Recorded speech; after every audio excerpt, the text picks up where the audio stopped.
আমের যে ক্যারেট ভরা কাগজ আছিল, কাগজ এলোমেলো,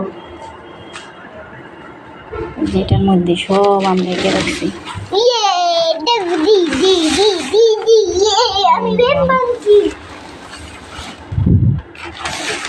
দুই ক্যারেট আমানা হয়েছে,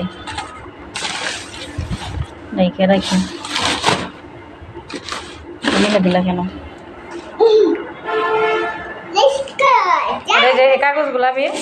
কাগজগুলা লাগবো আমার, কাগজগুলো সুন্দর করে বাস করে রেখে দিস। যে এটার মধ্যে এটা ডালে দিই আস্তে আস্তে। কাঁচাগুলা পড়াইলা ব্যাগের মধ্যে বাইসা বাইসা রেখে দিই, যেগুলা কাঁচা, ঠিক আছে? কাঁচাগুলা পরে ব্যাগের মধ্যে রেখে দিই, মানে বাইসা বাইসা। এই যে কাঁচা না, আম বেশি ভুল বইরে বইরে শুধু আম কাইটা কাইটা খাবি, কি আর করার। যে তোর বাবা বুড়ে দিয়ে এটা